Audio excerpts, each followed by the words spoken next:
अस्सलाम वालेकुम। प्रोग्राम आपकी आवाज़ के साथ मैं हूं आपका मेज़बान मोहम्मद वसीम। जिस तरह आपको ये पता है कि पिछले दिनों डीजल और पेट्रोल की कीमत में वाजिया कमी हुई है, लेकिन उसके बावजूद पब्लिक ट्रांसपोर्ट के जो किराए हैं वो जूं के त्यों हैं। मैं खुसूसन बात करूंगा ज़िला कोटली के अलका नक्याल की। यहाँ पर असिस्टेंट कमिश्नर साहिबा की तरफ से बाज़ाब्ता तौर पर नया किरायानामा जारी हुआ, लेकिन उस पर कोई भी अमल दरामद नहीं कर रहा। किसी तरह का कोई अमल दरामद नहीं है। किराएनामे की जो है वो दजियां उड़ाई जा रही हैं और इंतजामिया बिल्कुल खामोश है, उनको टस से मस नहीं है। बड़े अफसोस की बात है कि एक तहसील के अंदर एक जो है वो बिल्कुल एक हल्के के अंदर इंतजामिया अपने रेट कायम नहीं कर सकी। वो जो है वो पब्लिक ट्रांसपोर्ट की जो माफिया इनको लगाम नहीं डाल सकते, तो बाकी जो है वो क्या हालात होंगे, बाकी मामलात में क्या होंगे। अशिया खुर्दोनोश जो है वो वहाँ पे उनकी कीमतें जो कि तू बरकरार हैं, पब्लिक ट्रांसपोर्ट के किराए जो कि तू बरकरार हैं, जो है वो अंदरून ज़िला और बैरून ज़िला चलने वाली पब्लिक ट्रांसपोर्ट के किराए बरकरार हैं। और अगर कोई असिस्टेंट कमिश्नर साहबा के जारी करदा किरायानामा के मुताबिक बना किराया देता है तो ये ट्रांसपोर्ट माफिया जो है वो उसके गिरबान को पकड़ लेते हैं कि जो है वो हम अपनी मर्जी के साथ किराया लेंगे। असिस्टेंट कमिश्नर साहबा कौन होती हैं हमें किरायानामा जारी करने वाली? तो असिस्टेंट कमिश्नर साहिबा अब थोड़ा सा जो है वो अपने दफ्तर से बाहर निकलिए, लोगों की हालात ज़िंदगी देखिए कि लोग किन मुश्किल हालात में जी रहे हैं।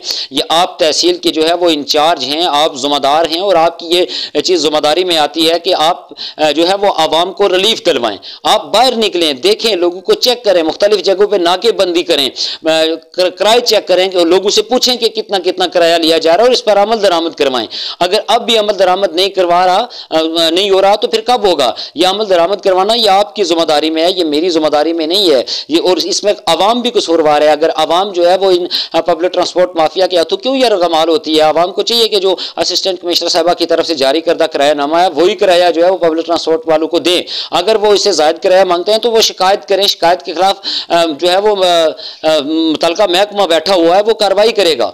वो क्यों नहीं कार्रवाई करेगा? वो कार्रवाई करने का हक रखता है और वो हर सूरत कार्रवाई करेगा। लेकिन आवाम को भी चाहिए कि वो भी इंतजामिया का साथ दे और इंतजामिया को चाहिए कि वो अपने दफातर को छोड़ें, बाहर निकलें, देखें आवाम की साल में खस्ता हाल हो रही है। पब्लिक ट्रांसपोर्ट जो है वो आवाम को दोनों हाथों से ये लूट रहे हैं। नक्याल के अंदर ये देखें कि कानून नाम की मेरे ख्याल में कोई चीज़ नहीं है। कोई बंदा भी यहाँ पे कानून पर अमल दरामद के लिए तैयार नहीं है, ना कोई अमल दरामद करवाने के लिए तैयार है, ना कोई अमल दरामद करने के लिए तैयार है।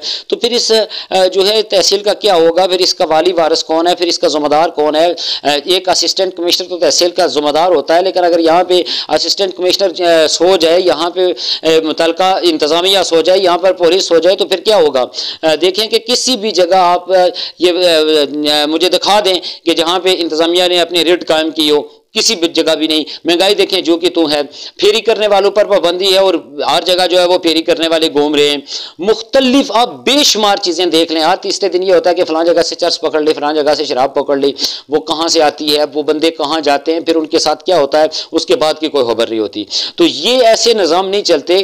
खुदा का खौफ करें और इस करीब आवाम का सोचें। अपने अपने दफातर से बाहर निकलें, AC वाले रूम से बाहर निकलें और आकर देखें कि आवाम किस हाल में है। आप ये देख लें, आप मुख्तलिफ जगह पे नाके लगाएं, देखें, आपको पता चल जाएगा कि पब्लिक ट्रांसपोर्ट वाले जो है वो आपके जारी करदा किरायानामा पर कितना अमल कर रहे हैं। यह अमल दरामद करवाना आपकी जिम्मेदारी है। इन पब्लिक ट्रांसपोर्ट माफिया को लगाम डालना आपकी जिम्मेदारी है, लेकिन आपके साथ साथ आवाम की भी कुछ जिम्मेदारी बनती है। आवाम को भी चाहिए कि वह अपना किरदार अदा करे। सहाफ़ी अपना किरदार अदा कर रहे हैं, हमारा काम है आवाज़ उठाना। हम आवाज़ उठा रहे हैं, हम आवाज़ उठाएंगे भी, और आपका काम है उस पर अमल दरामद करवाना। आवाम का काम है कि मुतल्लिका इंतजामिया को आगाह करना। जब आवाम भी जो है वो सोई रहेगी, जब इंतजामिया सोई रहेगी, तो फिर ये निज़ाम कैसे चलेगा? बहरहाल ये आपने देखना है, इस चीज़ पे आपको सोचना पड़ेगा कि आपने पब्लिक को रिलीफ कैसे दिलवाना है और आपने जो है वो इंतजामी रेट आपने कैसे कायम करनी है। ये सिर्फ मैंने तहसील की बात की, अगर मैं डिस्ट्रिक्ट की बात करूँ तो ये वहाँ पर भी यही सूरत हाल है। वहाँ पर भी किसी तरह का कोई जो है ना वो अमल दरामद नहीं है। आप देखें कि नक्याल के अंदर जो गैस की कीमतों में वाज़ेह कमी हुई है, गैस की पुरानी कीमतें उसी हिसाब से जो है ना वो फरोख्त हो रही हैं। कोई चेक एंड बैलेंस नहीं है, कोई किसी तरह का कोई जो है ना वो सिस्टम नहीं है। तो इसकी मेरे ख्याल में कसूरवार जो है वो हमारी इंतजामिया है। आप डिस्ट्रिक्ट की मैं मिसाल ले लें, डिस्ट्रिक्ट के अंदर भी यही सूरत हाल है। वहाँ पे असिस्टेंट कमिश्नर जो है वो नाइम अख्तर चौधरी साहब वो थोड़े मुतर्रक हैं। शहर की हदूद तक वो अच्छा काम कर रहे हैं, वो कोशिश कर रहे हैं कि आवाम को रिलीफ दिया जाए। शहर की हदूद तक तो वो बेहतर काम कर रहे हैं, लेकिन जो बाकी जगह जो उनकी हदूद में आती है वहाँ पर शायद वो माफिया उसी तरह सरगर्म है। लेकिन पब्लिक ट्रांसपोर्ट माफिया वहाँ पर भी सरगर्म है। अंदरून ज़िला चलने वाली सारी ट्रांसपोर्ट आप देख लें, बैरून ज़िला चलने वाली ये डिप्टी कमिश्नर साहब ये आपकी जिम्मेदारी में भी आता है कि आप भी इस ट्रांसपोर्ट माफिया को कंट्रोल करें, या अंदरूनी ज़िला और बैरूनी ज़िला चलने वाली पब्लिक ट्रांसपोर्ट इनके किराएनामे मुख्तास करके इस पर अमल दरामद करवाएं। यह आपकी जिम्मेदारी है। आप भी मेहरबानी फरमाएं, अपने दफ्तर से बाहर निकलें और देखें कि लोगों के हालात देखें कि इस मुश्किल वक्त में और महंगाई में की चक्की में पिस हुई इस आवाम के साथ अगर ये पब्लिक ट्रांसपोर्ट माफिया भी जो है वो दो हाथ करेगी तो ये गरीब आवाम की तो जाएगी कि डीजल और पेट्रोल की कीमतों में वाजिया कमी होने के बावजूद भी अगर आवाम को रिलीफ नहीं मिल रहा, अगर इंतजामिया अपनी रेट बरकरार नहीं रख रही, तो फिर इस गरीब आवाम का क्या होगा? थोड़ा नहीं पूरा सोचिए।